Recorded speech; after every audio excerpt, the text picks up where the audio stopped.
planteado también inicialmente, que es de defensa y promoción del marxismo-leninismo, algo que para nosotros es absolutamente necesario. Queremos agradecerle de antemano la presencia de los compañeros, sobre todo los amigos que han venido también a saber cuál es nuestra visión también sobre nuestra ideología, que es el socialismo científico, que es el marxismo-leninismo, ¿no? Quisiéramos presentarles con ustedes a los compañeros que van a hacer las ponencias durante todo este encuentro. De partida tenemos al camarada Eduardo Artés, primer secretario del Partido Comunista Chileno de Acción Proletaria. Un aplauso, por favor.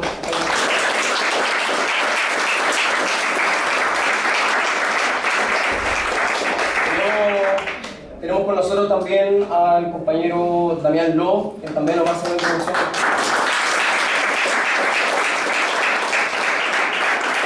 Y por último está con nosotros la camarada Gisela Neira también, que va a estar entregándonos.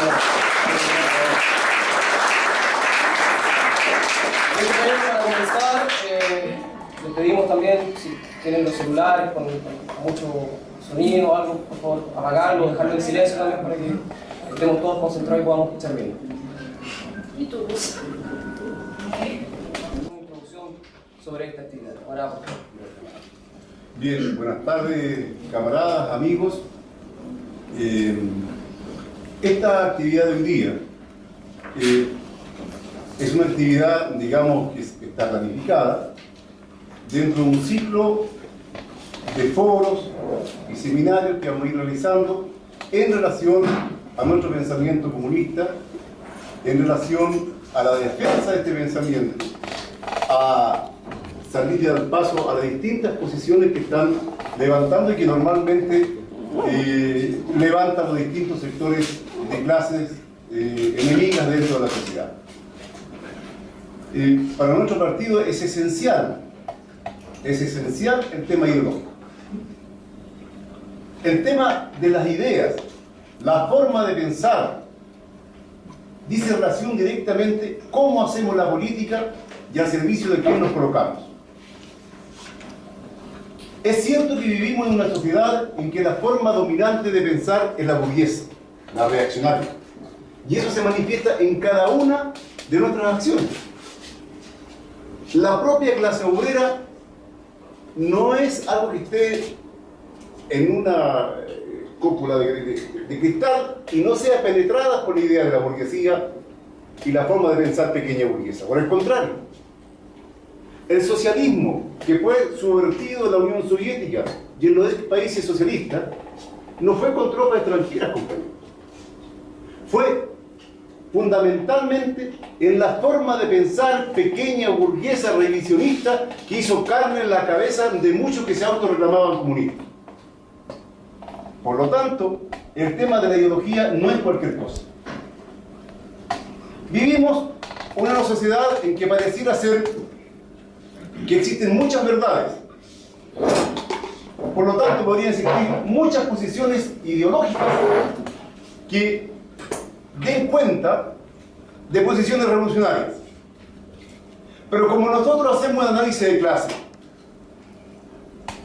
partimos que la clase obrera tiene una única ideología, una única forma de pensar.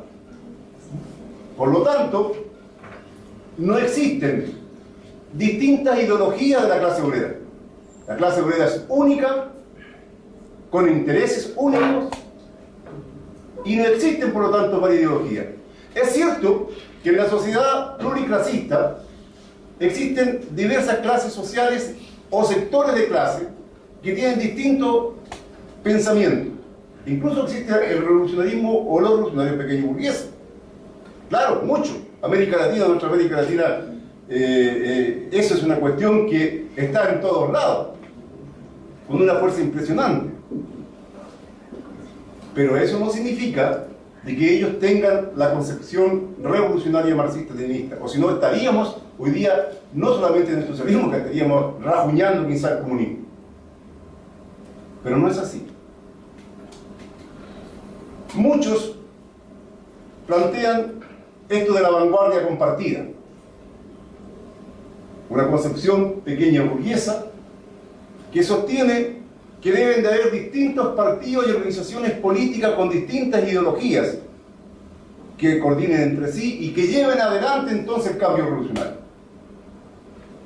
Nosotros como marxistas-leninistas decimos que estamos de acuerdo en construir frentes políticos con distintas fuerzas para actuar en política en los momentos determinados.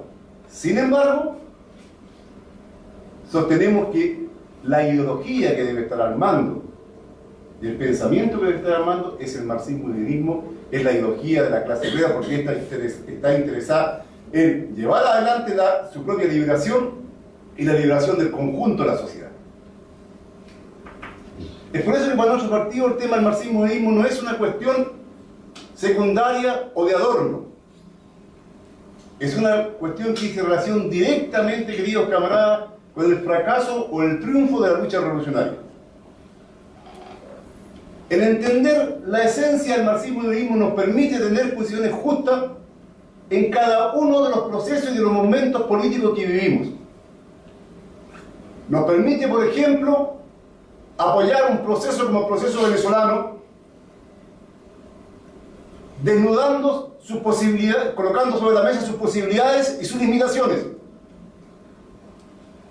sin tener el sueño pequeño burgués de que eso es la panacea y que a partir de eso vamos a llegar al socialismo y la dictadura del proletariado, cuestión que no es así.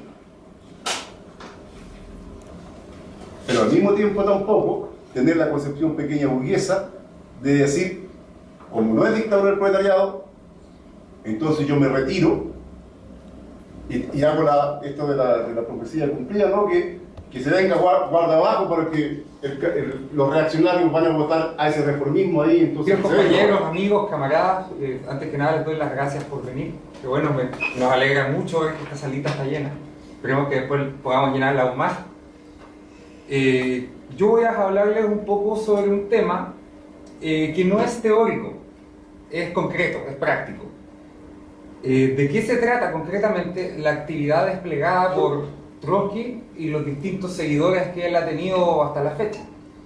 ¿En qué ha consistido esta actividad, así resumidamente, para que podamos comprender que el trotskismo no es solo ideología errónea, que el trotskismo realmente es una pequeña mafia internacional con intereses criminales de lo más oscuros y siniestros posibles? Es eso y no otra cosa, y darnos cuenta de que el combate contra las posiciones trotskistas, que son a veces se ponen de moda, tienen vaivenes en que están de moda entre las masas juveniles principalmente. Los trotskistas le cambian de nombre a su partido, se ponen una máscara, reclutan un montón de jóvenes, los cabros los conocen, después los dirigentes trotskistas quiénes son, cómo son, y se van, y el grupo trotskista vuelve a ser un núcleo chiquitito. Entonces, para ir previniendo a las masas populares chilenas en el auge de sus luchas que van a ir dando, y nosotros esperemos que se den con más fuerza sobre este cáncer venenoso que se intenta meter entre las masas populares, es necesario tener en cuenta algunos hechos concretos. Bueno, a partir de 1928, el camarada Stalin, que es el líder del Estado soviético, del Partido Comunista Soviético y del movimiento comunista y obrero internacional en esa época, plantea de que es equivocado pensar de que el trotskismo es una corriente equivocada al interior del movimiento obrero y del comunismo. A partir de 1928 el trotskismo pasa a ser la punta de lanza de la burguesía internacional contra el socialismo y la clase obrera. Y esa es la definición que dio Stalin, es la que los marxistas-leninistas consideramos válida hasta la fecha. Y no por nada, no es un hecho menor que Gorbachev, como bien señaló el camarada, ese agente sionista. Gorbachev fue el primero en rehabilitar a Trotsky. Irónicamente, la rehabilitación de Trotsky y su reingreso simbólico a las filas del PQS fue uno de los últimos actos de la historia del PQS. Qué ironía más grande. Bueno, comencemos. Entonces, con el auge de los distintos movimientos fascistas en los años 30, en Italia, en España, en Alemania, donde habían tomado el poder, en otros países eran muy fuertes, en Francia, en Bélgica, en el mismo Estados Unidos, el militarismo japonés, que es una suerte de fascismo asiático, y a lo largo de América Latina. Incluso aquí tuvimos un partido nazi que llegó a tener alta fuerza, llegó a tener un par de miles de miembros, algunos diputados incluso en esa época, en los años 30. En esa época, la Tercera Internacional plantea en agosto de 1935, por boca de del gran comunista y camarada que fue Jorge Dimitrov, que la tarea ahora de los comunistas y de la clase obrera es organizar frentes populares. Los frentes populares eran coaliciones de obreros, campesinos, intelectuales y sectores de pequeña burguesía, por así decirlo, que puedan ser considerados progresistas.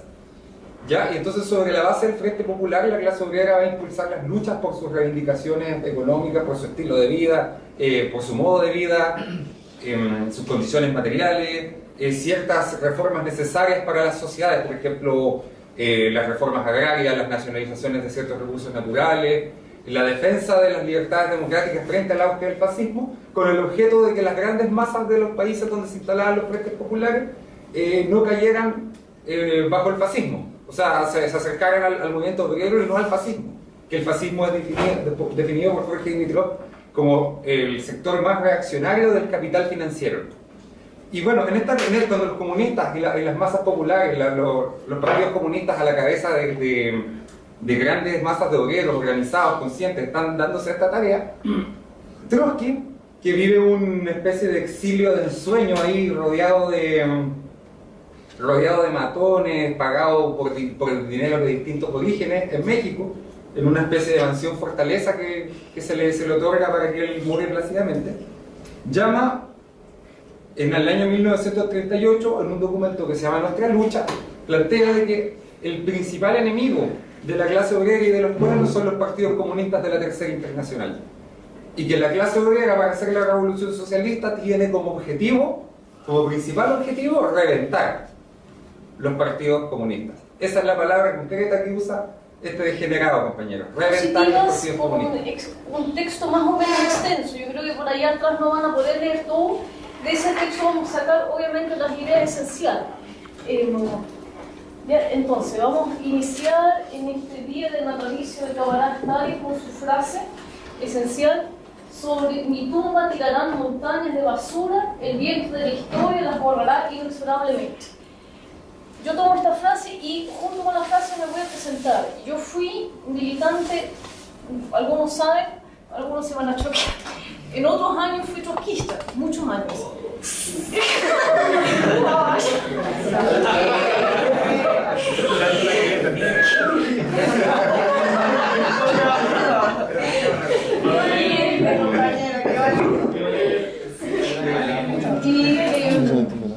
Bueno, yo quería resaltar ese hecho porque en esto abandoné el trotskismo, entré a las filas del Partido Comunista Acción Proletaria, y en el momento en que me invitó un camarada a militar en este partido, yo me prometí despojarme de hasta el último resabio del trotskismo.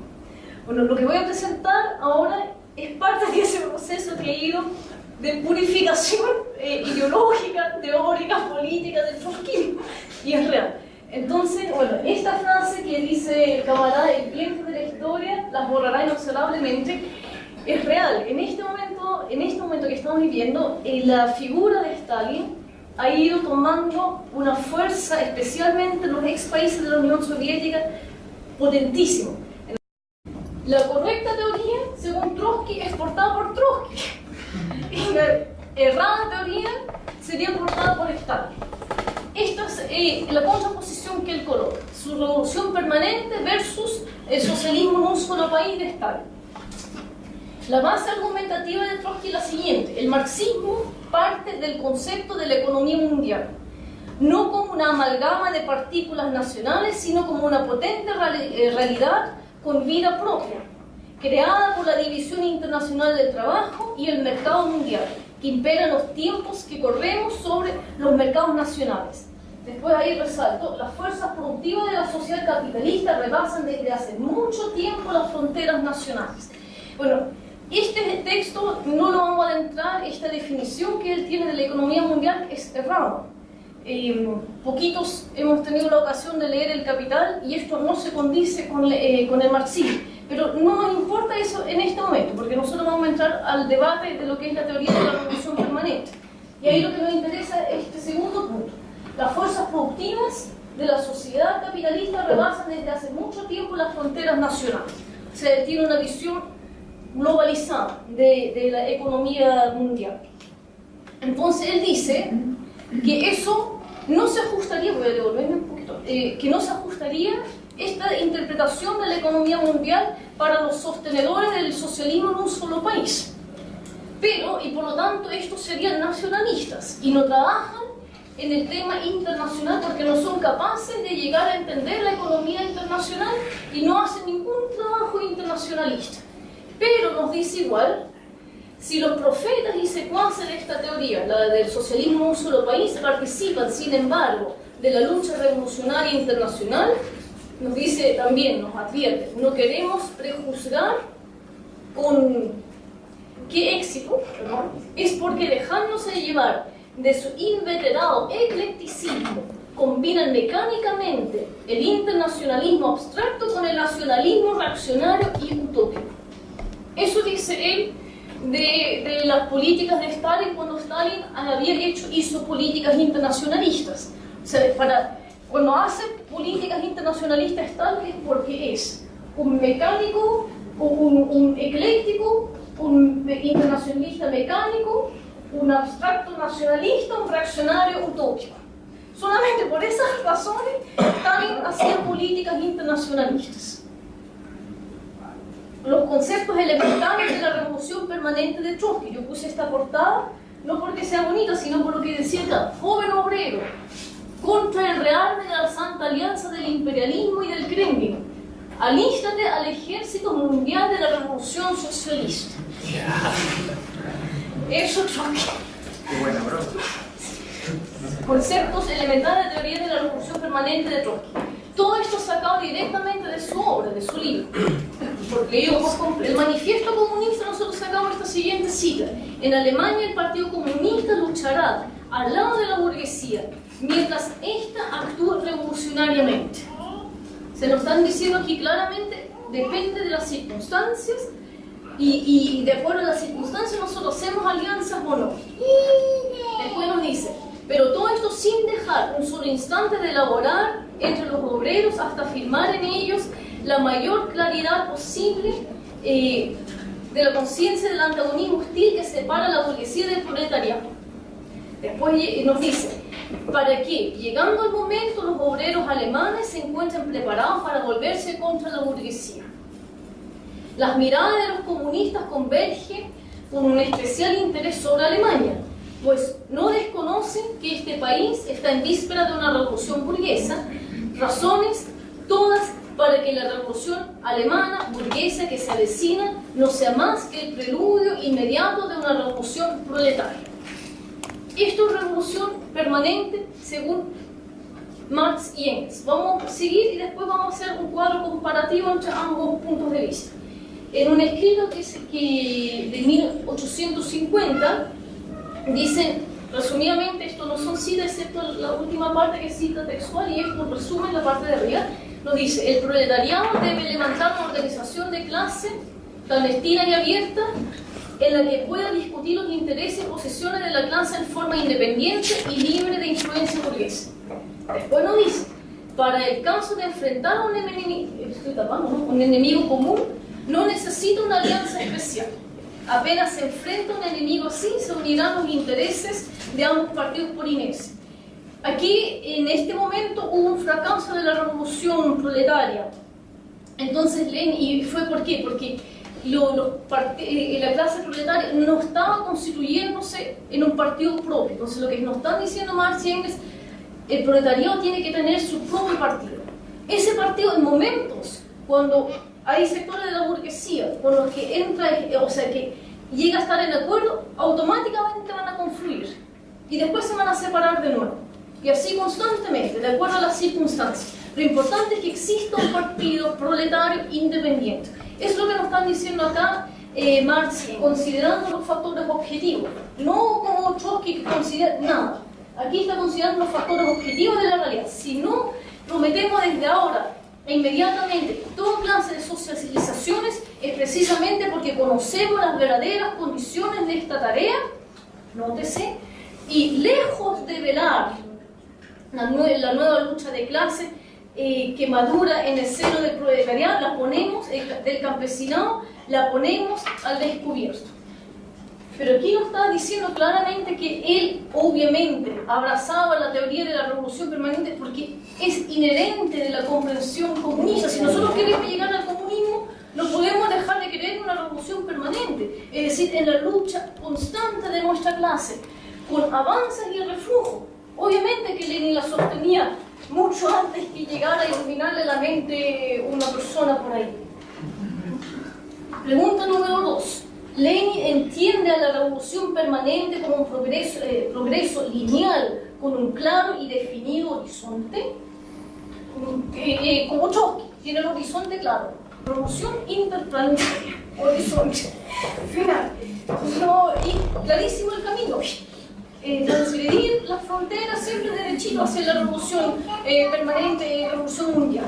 Entonces nos preguntamos cómo interpreta ahora Lenin la revolución permanente. Y ahí nos dice en 1905 lo siguiente. Esto lo que vamos a ver son 4 cuadritos que son una única cita, sí, una cita larguita, pero que nos sirve muchísimo para entender cómo interpretaba Lenin o cuál era la visión leninista de la revolución permanente. Entonces nos dice, política hacia el campesinado. Al principio apoyaremos hasta el fin, por todos los medios, hasta la confiscación al campesinado en general contra el terrateniente. Aquí nos da claramente un punto de vista. Después, reconocimiento de los aspectos reaccionarios del campesinado. No dice después, e incluso después, no después, sino al mismo tiempo apoyaremos al proletariado contra el campesinado en general. Después nos dice lo siguiente, esto es 1905. La visión hacia el campesinado de Lenin también evoluciona, por si acaso. Imposible predecir el futuro. ¿Qué nos dice? Predecir ahora la combinación de fuerzas en el seno del campesinado al día siguiente de la revolución democrática es una utopía vana. ¿Qué hace Lenin? Nos predice que la revolución democrática se transformaría en socialista. Y miren, el humilde de Lenin nos dice, eso no se puede, es una utopía. Finalmente nos dice, no obstante el posible carácter contrarrevolucionario del campesinado, apoyo nos dice. ¿Y cómo nos dice? Ayudaremos con todas nuestras fuerzas a todo el campesinado a hacer la revolución democrática para que nosotros, el partido del proletariado, nos sea más fácil pasar lo antes posible a una nueva y superior, a una tarea nueva y superior a la revolución socialista. De lineal, nada. De capacidad de predicción definida y absoluta, nada. Un solo país versus la famosa teoría de la revolución mundial de Trotsky. La teoría del eslabón más débil contra los países, contra la teoría o la comprensión que necesariamente tenía que desatarse y desarrollarse una revolución en los países industrializados.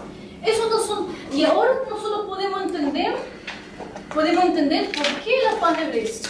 Porque había circunstancias que empezaron a cambiar la forma de pensar de la teoría de la revolución permanente marxista-leninista. Y ahora podemos ver que no hay traición ahí.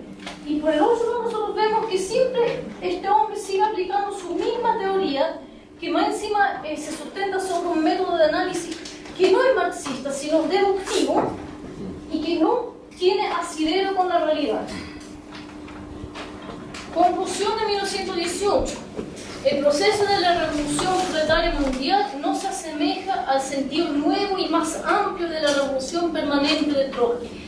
Él le da un sentido, se refería al sentido nuevo y más amplio, suponiéndose a sí mismo una superación a la teoría de la revolución permanente de Marx y Engels, que plantean que se desata la revolución en unos pocos países. Entonces lo mío es más amplio, es más nuevo, porque lo mío es mundial. A eso se refería con su nuevo sentido de la revolución permanente de Trotsky. Proceso ininterrumpido, transgresor de las fronteras nacionales, transgresor.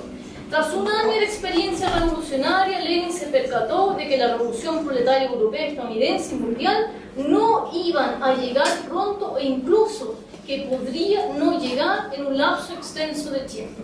Nace así la perspectiva tácita del triunfo aislado y paulatino de la revolución.